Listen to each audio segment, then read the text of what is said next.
All right, Daily Ticker time to kick off hour number 3, brought to you as always by our great friends at Pelican Brewing. Catch the surf action and good vibes at the 26th Annual Cape Kiwanis Longboard Classic, proudly presented by Pelican Brewing. I'd love to. It's the largest annual surfing event in the Pacific Northwest, and it is the 19th through the 21st of September.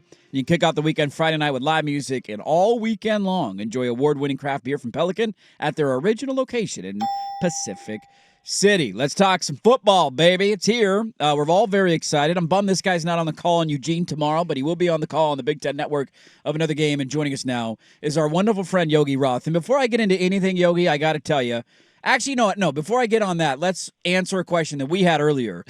Has Yogi Roth ever yelled at somebody? Oh, happy football season. Has Yogi Roth ever yelled at anybody? Yeah. I have. Ooh. I don't know why this comes up, but you ever ride bikes? You remember if you're your kids or your nieces or nephews are young and they just learn how to ride their bike?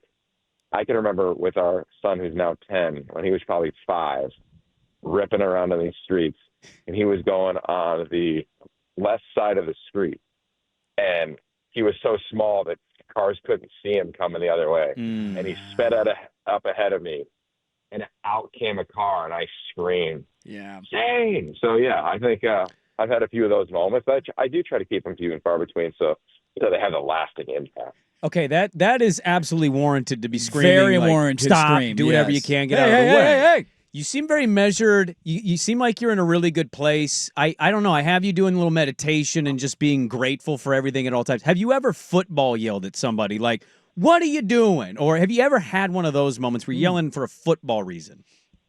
Oh, yeah. Well, I am my son's youth flag coach. It's usually more I'll say this, we try to lead the league in high fives and fist bumps. Mm-hmm. And I do believe energy is contagious and the energy is felt, and young kids and really all athletes can feel it. So I've done that. Even I can remember coaching, I'm walking on SU's campus now because I have their opener in advance of our production meetings.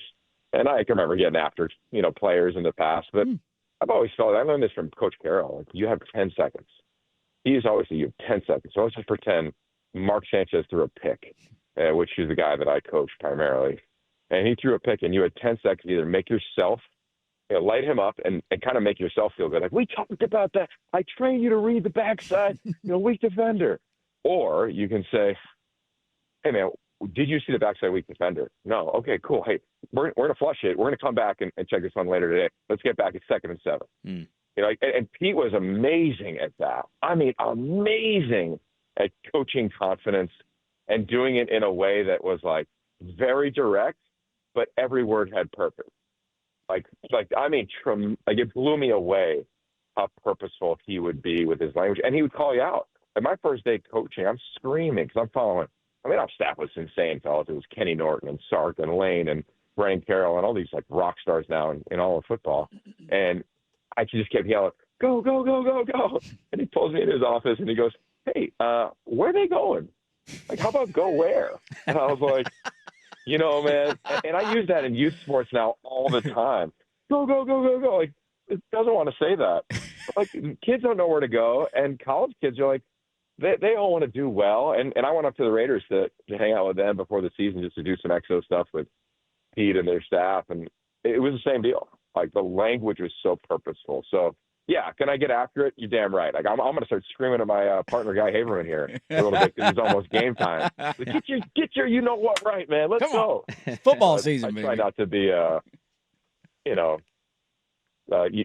the word I don't want to say. Yes, I try not to be that guy. Yeah, that's what we love you, Yogi. You coach him up, you don't coach him down. It's a great trend now that some of us didn't have in our childhoods, and I'm glad that players get to experience things differently now.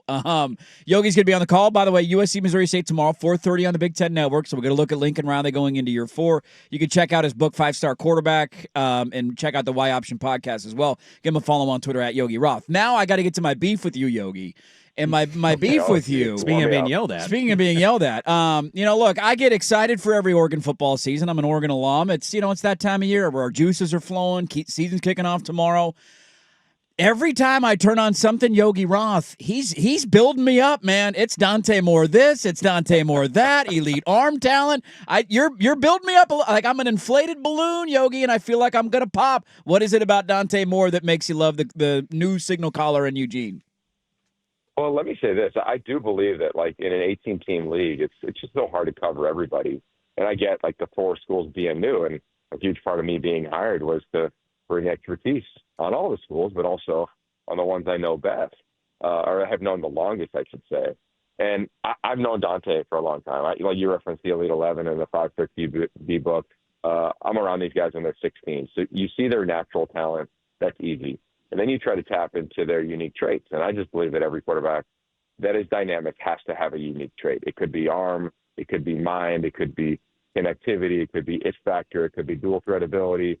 It could be, you name it, infectious nature of their personality. But they have to have at least one. And you have to be competitive and accurate, in my opinion, to get in the door and play at a premium program such as Oregon.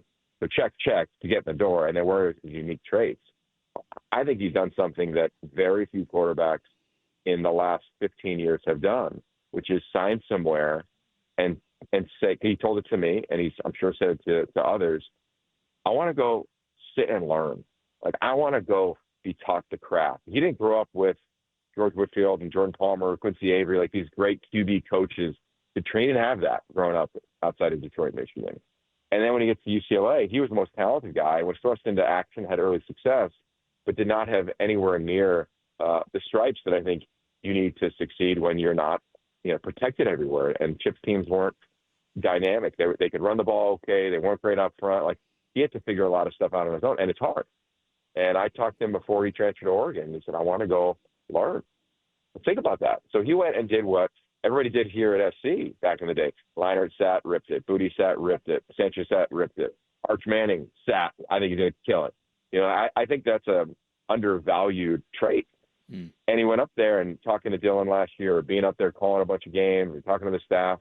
He was doing that. And I know he's not named starter. I get all that. But when I was there for the spring game, you kind of knew it. And after I was there in training camp, I just walked out after being from Penn State all across the country, and I said what I believe.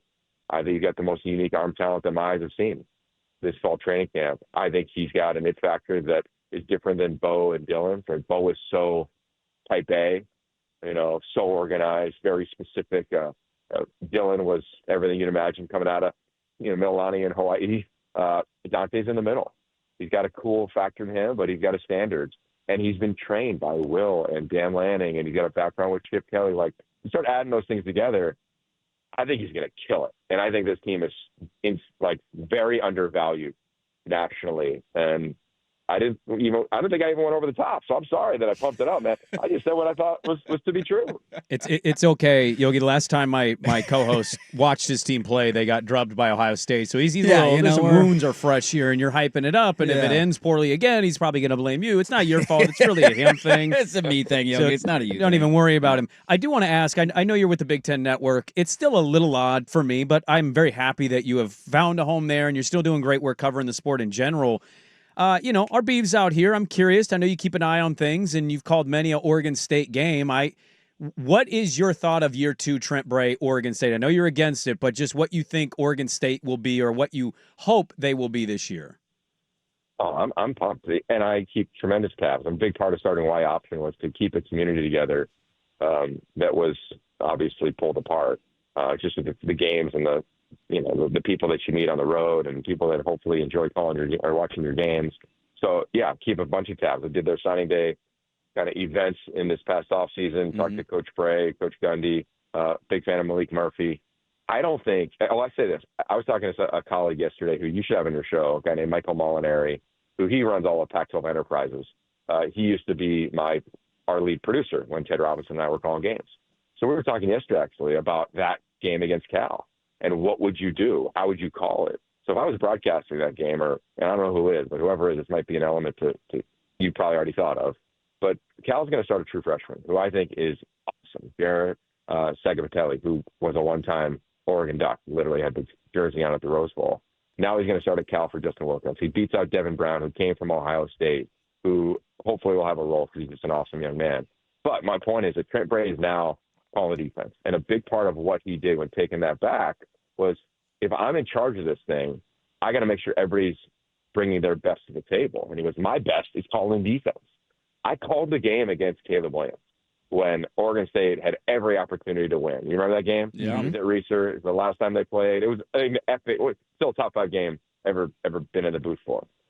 Point being, I think that Trent Bray and how he attacked quarterbacks is really undervalued. What he did that night to Caleb is that he took away his first read every time. He forced him to get to number 2, number 3. Caleb was still young. I think he only had 7 or 8 starts in his career coming into that game at Reser Stadium, and he struggled. I mean, up until the last throw to Jordan, forgetting the guy's name, the former Pitt receiver who's playing for the Vikings. Oh, Addison, Jordan Addison, yeah. Yeah, Jordan Addison.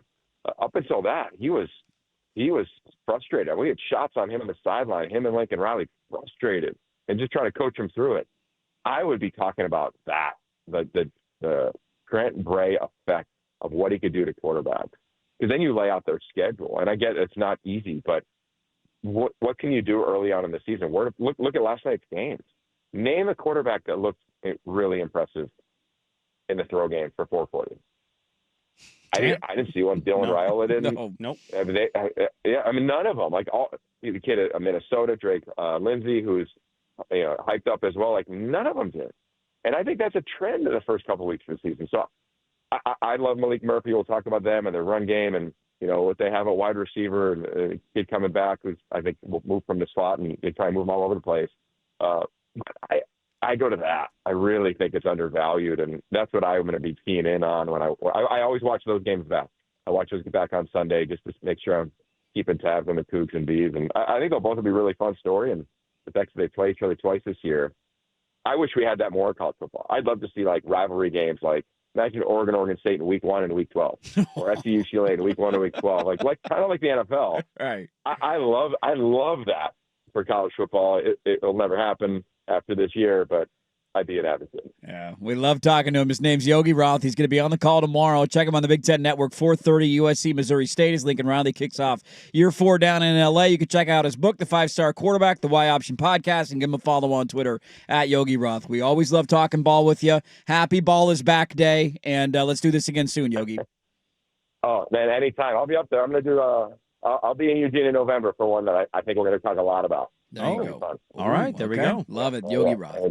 Good stuff from him. Getting ready to call a game tomorrow. We didn't. We could have gone on for an hour with him. I wanted to ask him about USC and Washington, and he's calling that USC game, but he had to go production meeting, getting ready for their call tomorrow. The Daily Ticker, as always, brought to you by our wonderful friends at Pelican Brewing Company. Brandon Sprague, did you know that you can catch the surf action and the good vibes at the 26th annual Cape Kiwanda Longboard Classic? Tell me more. Presented by Pelican Brewing.